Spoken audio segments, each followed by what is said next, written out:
5, 4, 3. Good evening, everybody. Welcome to, says the mayor.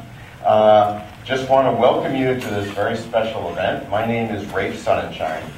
I'm the Executive Director of the Pat Brown Institute of Public Affairs here at Cal State Los Angeles. And we're delighted to have with us today Mayor Antonio Villaraigosa. I'm going to tell you a couple of things about the mayor before we get started. This is going to be a conversation. I have questions, you have questions. We're going to be talking about the subject of public safety. I want to thank a few people. I want to thank my staff, especially Lily Baba, for all the work she did putting this together, and Vicki Curry of the mayor's office, and all the people in both organizations who came together for this to happen. One of the first conversations I had with Mayor Villaraigosa a number of years ago was actually Loyola Marymount. One day he was standing in the back of a room at one of Fernando Guerra's conferences back in the late 90s, and I went over there and I said, "Antonio, what you up to?" And he said, "I really want to be mayor of Los Angeles." I don't know if you remember that conversation. He didn't say I wanted to win an election. He didn't say it was the next job I wanted to do. He said it was the job he wanted to have to carry out. And I think that's a very important distinction. It told me a lot about him. And when he finally became mayor, it's, in my view, it's been a real pleasure to watch him as mayor, to sort of carry out that vision. There's a lot you don't know about this man. We're back in his original neighborhood tonight, and it's worth your knowing that. In fact, we're actually going to start with that. He was born in the City Terrace neighborhood, which is really not far from here at all. Unincorporated county territory, very close to Boyle Heights, very close to Cal State LA. He's the oldest of 4 children raised by a single mother, Natalia Delgado. He had lots of ups and downs as a kid, and if any of our students are in the room here and wonder about the path to success and how you can become one of the most important civic leaders in this country and fight a lot of obstacles, you really should learn a lot about Antonio Villaraigosa's experiences. He graduated from Theodore Roosevelt High School, eventually ended up at East Los Angeles College and graduated from UCLA. Any of you USC people, I don't want to hear any noise from you. He got very active in the union movement, played a serious role in the Metro organization, but especially in the teachers union. And then in 1994, he ran and was elected to the state assembly, an election I've actually gone and done some research on. It was against a lot of established political forces. He wasn't supposed to run in that year, but he ran and he was successful. In 1998, he became the Speaker of the California Assembly, the first speaker from Los Angeles in 25 years. And those of you who know California history know that Southern California had a really tough rise to having any influence in Sacramento, and this was a major turning point. In 2001, he came here to run for mayor and was narrowly defeated in 2001, but in 2003 he came back and upset an incumbent to win election to the city council from the 14th council district, and then in 2005 won a historic election as mayor of Los Angeles. He was reelected in 2009, and since then has become a very prominent figure as head of the U.S. Conference of Mayors, and now chairman of the Democratic Convention in North, that's the correct title, isn't it? Which will be held, of course, later this summer. And also one of the principal voices in national politics and in urban politics. He had a great moment recently when Congress passed a major transportation bill that included his Fast Forward program, which should accelerate a lot of the construction of mass transportation. Today we're going to talk about public safety, but just first I wanted to introduce Mayor Antonio Villaraigosa.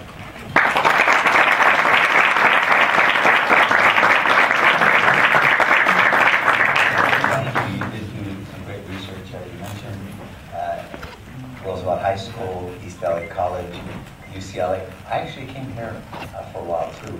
I did my last daughter, my son was born in college, and I left school for a couple of years. I was supposed to graduate in 75, graduated in 77, and did my last quarter here. And then I worked on a master's for a bit. I never put it anywhere because I didn't change directions and went to law school. So I did come here for a bit.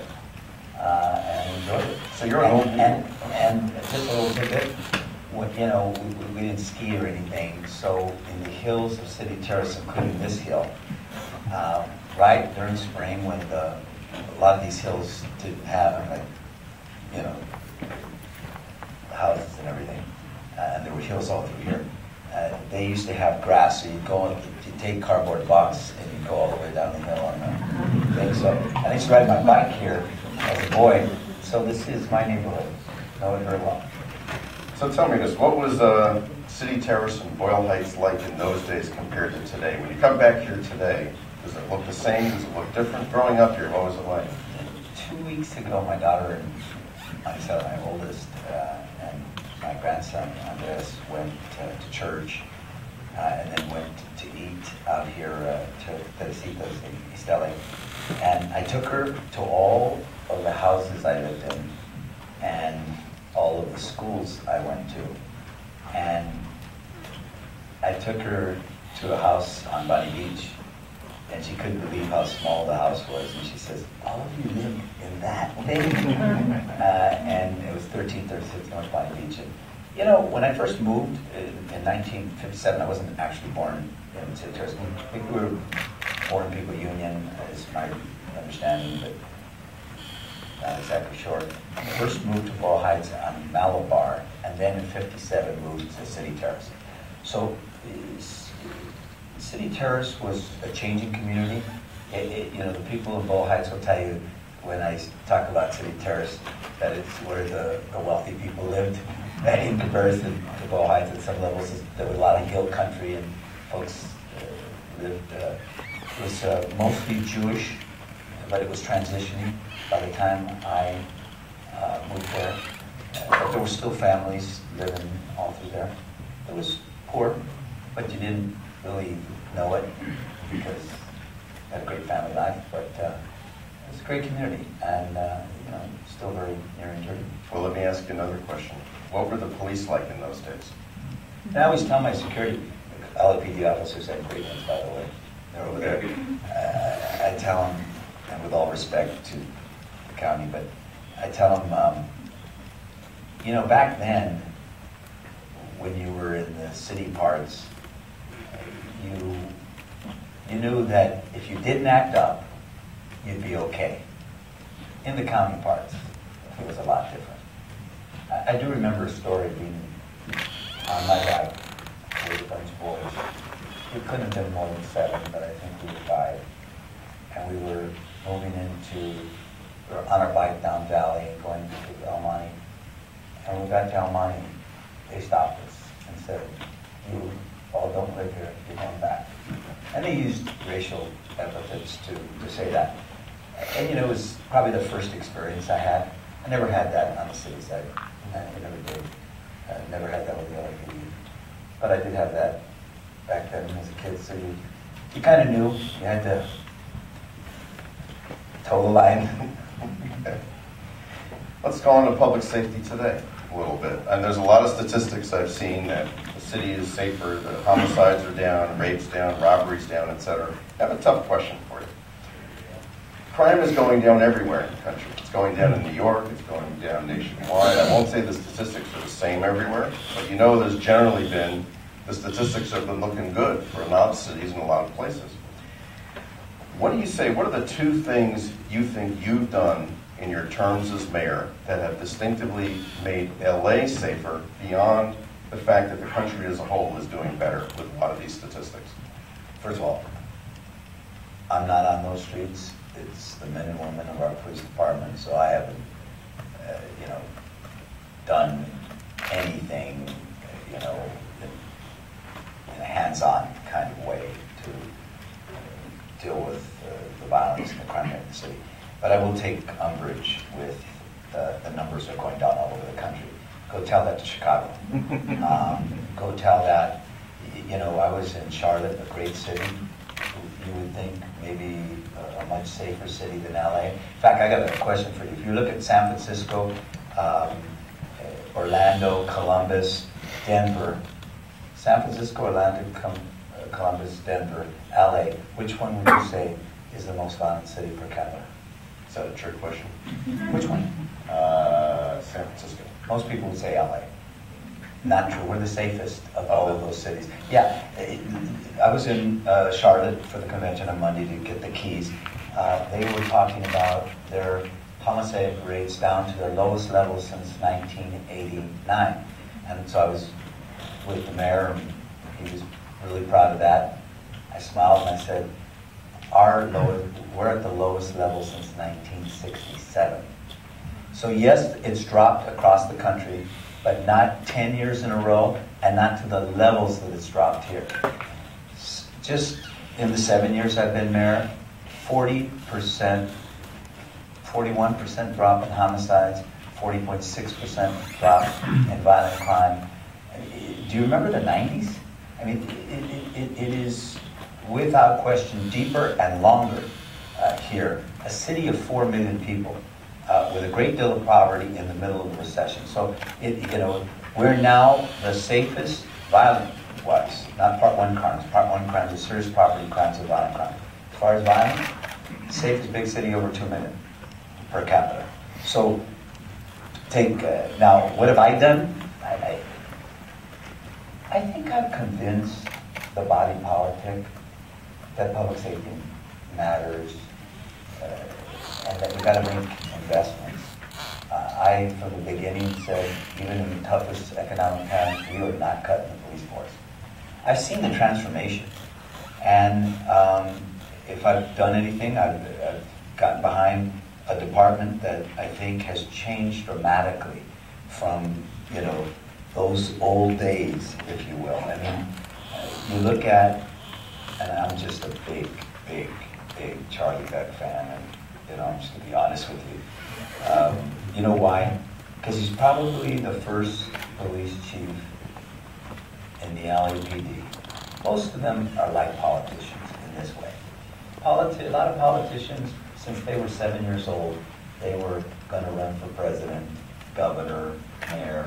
I mean, since they were kids, they were just focused on it. And in their first jobs, everything they did was to kind of get to that place. A lot of chiefs, historically, drove the chief, were the top of the class, in their graduation class. I mean, everything they did was toward the eye of being at the top of the helm. Charlie Beck's the first guy that focused, was boots on the ground. He was a senior lead officer. He was in the field and not, in the command staff much longer than he's been in the command staff. And I think it says a lot for who he is. He really knows those police officers on the ground. I think there's something else, and I think what he's done that's made us safer is that he and this command staff, and Bill before him, and he began that process, really understood the need for community-based policing. And I like to say, this department now puts as much effort into serving as the protecting. They've always been good at the protecting, let's be honest. Always understaffed, some of the best practices, but have had issues with respect to the serving part, to respect for constitutional rights. That's no longer true. Every time you see the chief and you hear him at a police academy graduation, he talks about constitutional policing. He talks about respecting the people that we serve. So I think we're safer, and what I've maybe contributed to is I've kept growing the police department. I've kept protected the funding of the police department in the toughest times. I've supported a police commission. I know President Druyan is there. Early on, we put change agents on there. I had Henry Orton, who was back on there, who worked on the Christopher Commission. I had Anthony Pacheco, who worked in Rampart, and I think also worked the Rampart scandal, the Rampart Commission, and also on the Christopher Commission. Mr. Druyan was like one of the main lawyers, if not the main lawyer, on the Christopher Commission. I've had people on there that are absolutely committed to public safety, but absolutely committed to civilian oversight as well. And, my deputy mayor is a former assistant U.S. attorney. She's headed the counterterrorism unit there.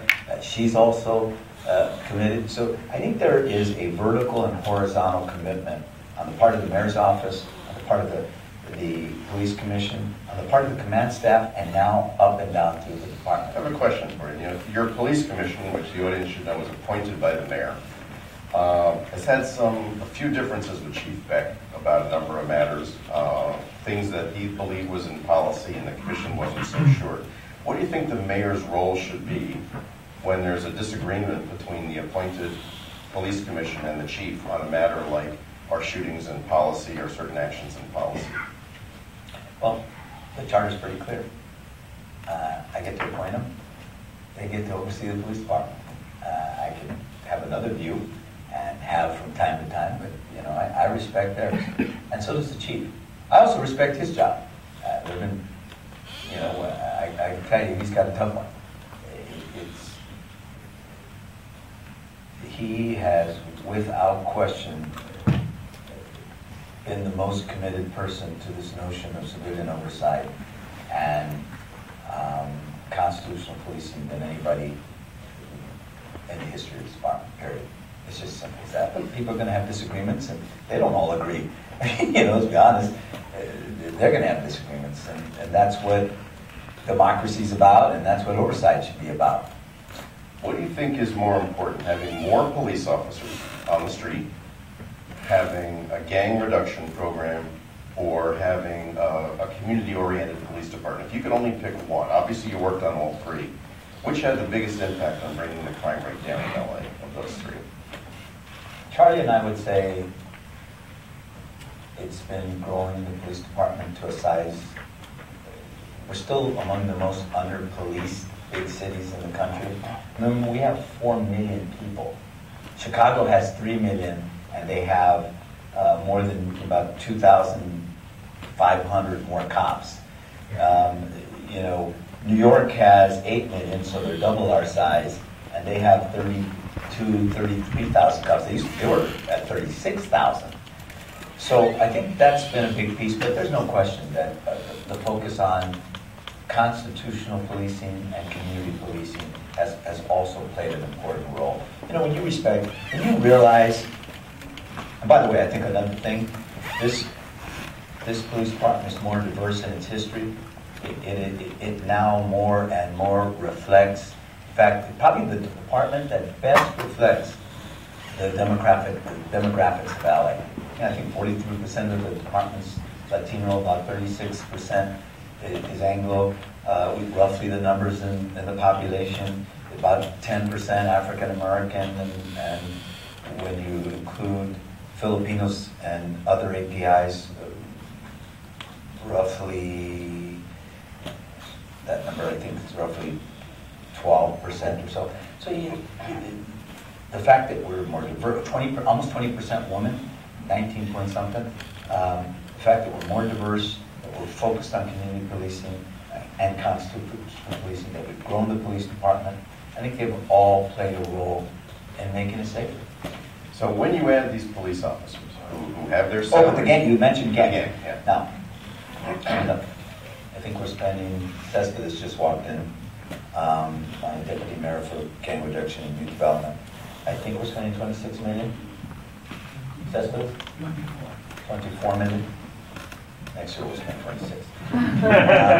You know, the largest expenditure by far is police department. We spend much more on suppression than we do on prevention, intervention, and reentry. But I think what's transformative about that gang reduction effort is an example that I'll share with you. Last year, we had a spike in violence in the Watts area. And in the Watts area where we don't have a gang reduction and youth development area, project. And the chief wanted to have a big meeting with Guillermo. And I thought it was going to be the chief and Guillermo, and we were going to talk about gangs, but the police were going to ask for more money. Walk in the room, a lot of the command staff is there, not most of them, but a number of them are there, all blue suits, blue uniforms. And then Guillermo is there, and they're there not to ask me for more money for the police department, but to ask me for more money for gang reduction. This is unheard of anywhere here or anywhere in the country where a police department would do that. we are now, when you look at the gang reduction efforts, I mean, I think just since 2007, you know, almost a 40% reduction in gang violence and shots fired, and more than that, I just don't have it all committed to memory. But I mean, when you look at the number, when you look at what Summer Night Lights has done, the difference between homicides in the gang reduction areas and outside of them, when you look at, you know, 1.2 million visits to 32 parks in the few years that we've had Summer Night Lights, the tremendous reduction in violence around those parks.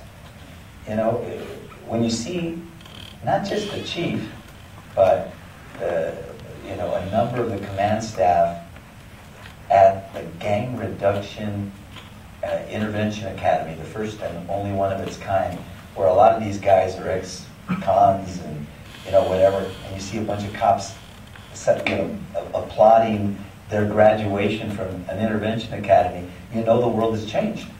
It's transformative, and it's transformational rather, and that's another big piece here. We're being smarter and more strategic. Obviously, you know, obviously ComStat, you know, has been great for us. You know, putting cops on the dots and focusing on violence and now predictive policing is going to be, you know, we just started in some areas of the city. We're going to expand it, particularly around, you know, other Part 1 crimes like burglaries and robberies and theft models. We're constantly trying to figure out how we, the way we partner with the feds. If you talk to the feds, they'll tell you we partner better with them than any big city in the country. Most big cities, when the feds come in, they get very protective. No, thank you very much. This is our thing. We don't do that. We bring them in. We work with them all across, all of them, in a way that is, and we work with the county and the other departments. So all of those things, I don't know, you can't really say there's one. All of those things have had this role 10 years running. Deeper, yes, crime's down in a lot of cities, not in all cities, but down in a lot of cities, but not